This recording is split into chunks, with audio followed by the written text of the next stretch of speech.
Mesdames et messieurs, bonjour. Soyez les bienvenus pour cette nouvelle édition de notre journal de 15 heures. Au sommaire de l'actualité.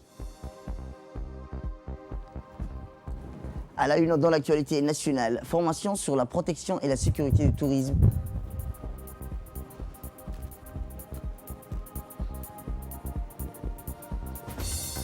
Et dans l'actualité internationale, en Bélarussie, poursuite du bras de fer entre Lukashenko et l'opposition. C'était les titres. Merci si vous nous rejoignez.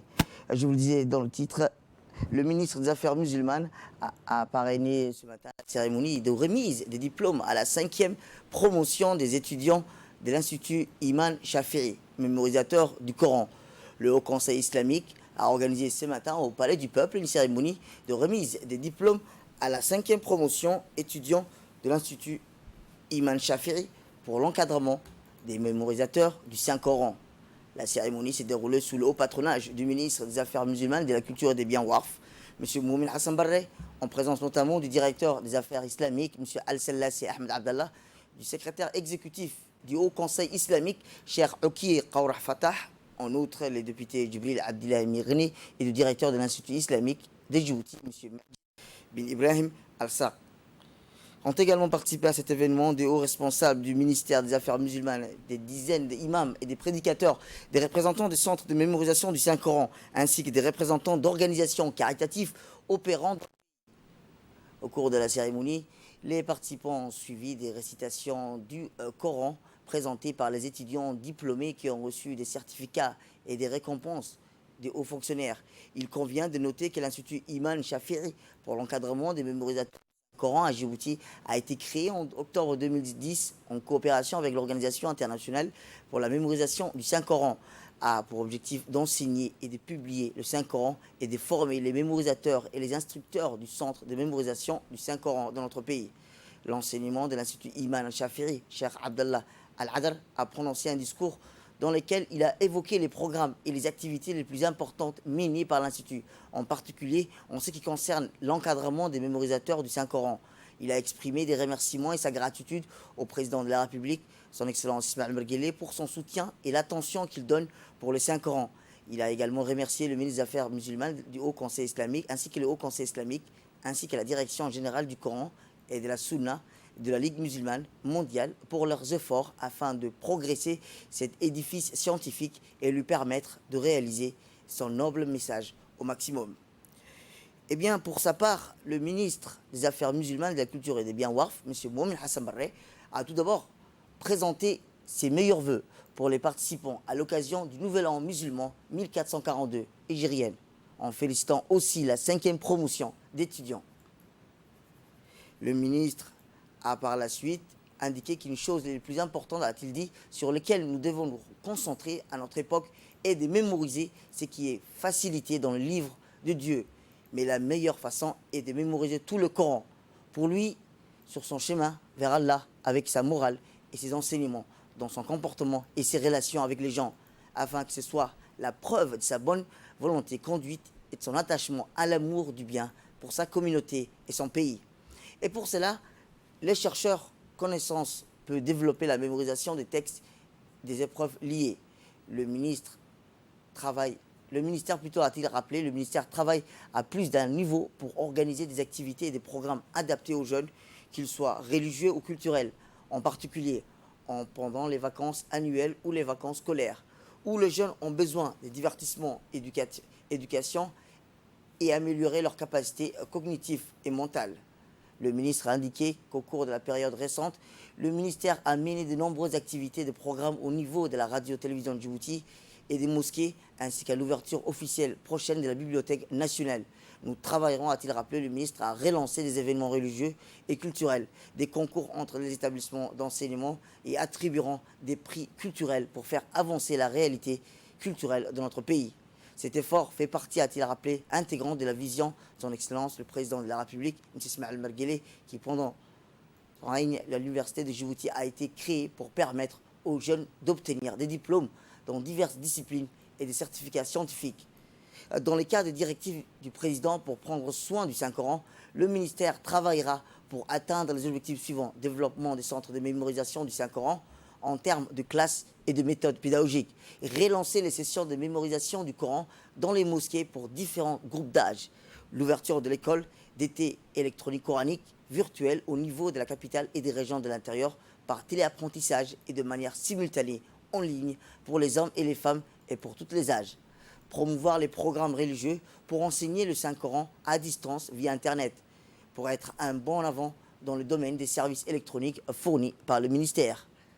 Et enfin, préparer un plan complet diplomation d'un portefeuille distinct pour présenter Djibouti dans les compétitions locales, régionales et internationales, afin qu'il coopère avec les sociétés officielles accréditées travaillant dans les domaines de la mémorisation du Saint-Coran et adapté d'un discours qui favorise l'harmonie et la paix civile, diffuser les valeurs de tolérance, de modération. C'était le discours du ministre des Affaires musulmanes, de la Culture et des Biens Waqf lors de la cérémonie de remise des diplômes à la 5e promotion des étudiants à l'Institut Iman Al-Shafiri qui s'est déroulée au Palais du Peuple. Autre actualité nationale, le ministre du Travail chargé de la réforme et de l'administration, M. Isman Ibrahim Roble, a reçu en audience aujourd'hui en fin de matinée l'ambassadeur de la République fédérale d'Allemagne à Djibouti, M. Michael Hausler. Cette rencontre s'inscrit dans le cadre des réunions de prise de contact de M. Michael Hausler, nouvel ambassadeur de la République fédérale d'Allemagne à Djibouti, avec les membres du gouvernement. Les deux hauts responsables ont évoqué ensemble les relations d'amitié et de coopération entre les deux peuples, amis et frères. Lors de cette entrevue, le ministre a souhaité la bienvenue et un agréable séjour à Djibouti. Il a ensuite passé en revue les différentes composantes de la politique nationale de l'emploi et évoqué les possibilités de coopération bilatérale dans le domaine de l'emploi, notamment entre l'Agence fédérale allemande pour l'emploi et la NIFIP, dans le cadre d'accords bilatéraux de mobilité et de main-d'œuvre, mais également l'appui dans l'employabilité, l'insertion des jeunes, la formation des agents de l'administration ainsi que la réforme de l'administration.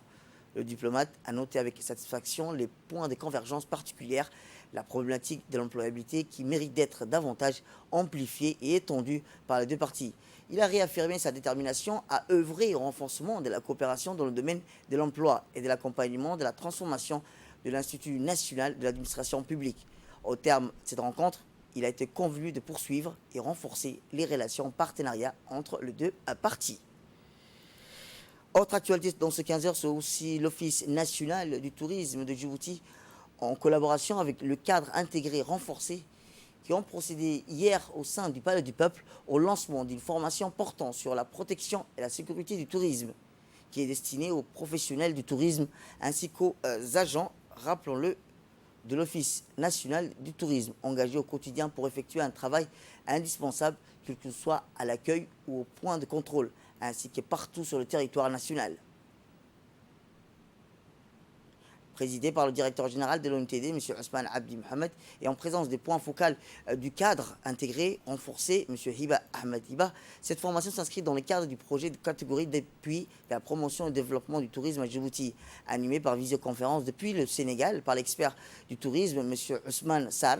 Cet atelier avait pour objectif de renforcer pour une prise de conscience concernant les opérateurs touristiques en matière de protection, sécurité, tant pour les biens et l'intégrité physique des tourismes à destination de Djibouti et au cours de leur visite sur le terrain ou encore lors des rencontres avec la population locale. Cela reste de facto un gage de satisfaction des visiteurs, mais aussi refléter bien la qualité des produits et services touristiques.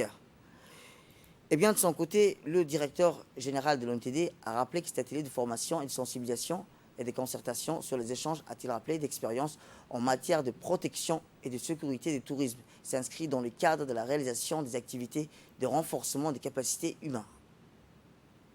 Permettez-moi avant tout d'adresser mes sincères et vifs remerciements à l'adresse de toutes ces personnes qui ont bien voulu nous honorer par leur présence à l'occasion de cette formation touristique portant sur la thématique protection et sécurité du tourisme et qui se déroulera pendant 4 jours.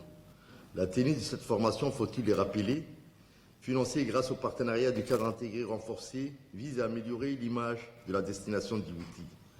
Sachant d'ailleurs que notre territoire est connu comme étant sûr et sécurisé, tant pour les investisseurs touristiques que pour les voyageurs et les visiteurs de tout horizon.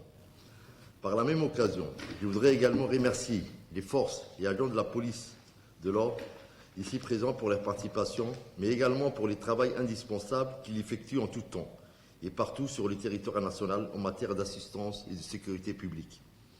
Il est cependant de notre devoir de prendre conscience des responsabilités qui pèsent sur nous pour se porter avant tout et de facto comme les principaux garants de la protection de la sécurité envers les touristes. Le secteur tourisme est certes un puissant vecteur de croissance économique et qui par la même occasion demeure un catalyseur de nombreuses opportunités d'emploi et d'épanouissement social. Mais cela ne pourrait que se réaliser grâce à vous tous qui devront ménager tous les efforts pour assurer dans la continuité la protection et la sécurité des touristes et des voyageurs.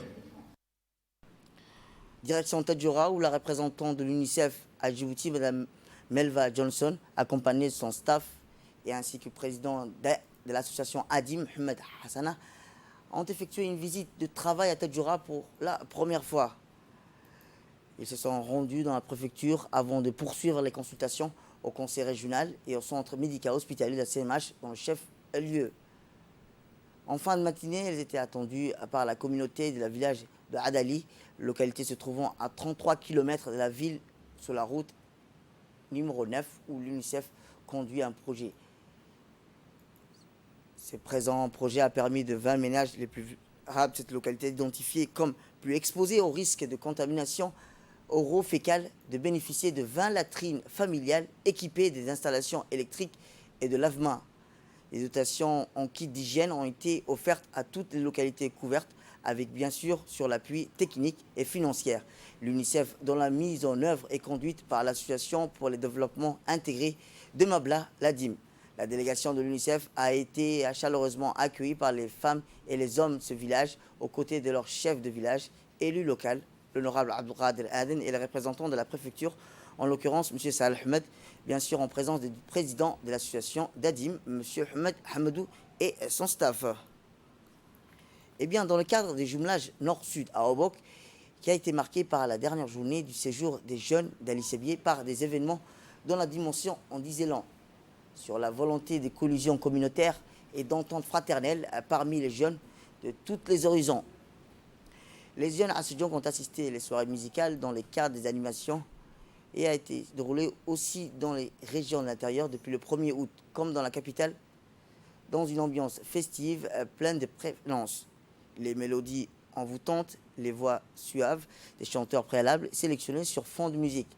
Puis il a rencontré le président du conseil régional, M. Abdelmalik Mohamed Benoïta, entraîneur en raison, rappelons-le, son côté, entretenu Ali Sebier qui se sont lancés finalement sur la piste pour chanter et danser avec le jeune acteur obokois. Puis une visite guidée après une réunion avec le président du conseil régional d'Obok, M. Abdelmalik Mohamed Benoïta.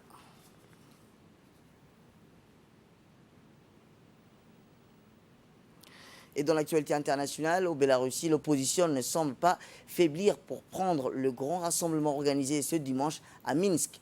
Pour le deuxième dimanche consécutif, les opposants du président Loukachenko s'étaient donné rendez-vous dans le centre de la capitale. Ils dénoncent notamment sa récente réélection. Notre résistance est un marathon. Le régime n'arrivera pas à suivre notre rythme et nous allons y arriver. Nous allons pouvoir, nous allons la détermination et nous avons de nombreux soutiens. Chacun doit sortir et s'exprimer, s'élever, faire valoir ses droits. De son côté, Alexandre Loukachenko est apparu sur une vidéo le montrant en train de survoler en hélicoptère le lieu de la manifestation, s'affichant aux côtés des soldats, un fusil à la main. Il a qualifié les manifestants de ratés. Et enfin, dans l'actualité internationale, en Allemagne, le ministre allemand des Affaires se rendra mardi à Athènes et Ankara avec l'espoir de réduire les tensions entre les deux pays. La visite du diplomate allemand intervient alors que le Parlement grec discute cette semaine des accords signés par Athènes avec Rome et le Caire sur la délimitation des frontières maritimes. De son côté, la Turquie a soumis une note aux Nations Unies contre l'accord maritime entre la Grèce et l'Égypte qu'elle juge invalide. La découverte importante des gisements gaziers ces dernières années n'a fait qu'aggraver un différend ancien qui empoisonne les relations entre Ankara et ses voisins avec Grecs et Chypriotes. La Turquie soutient et réclame ce qu'il revient de droit, mais l'emboîtement des îles grecques dans les îles littorales turques rend la situation extrêmement complexe. Alors qu'Ankara a déployé le 10 août des bâtiments de guerre dans une zone revendiquée par la Grèce, et Athènes et Chypre bénéficient pour leur part du soutien de la solidarité de l'Union européenne et notamment de Paris.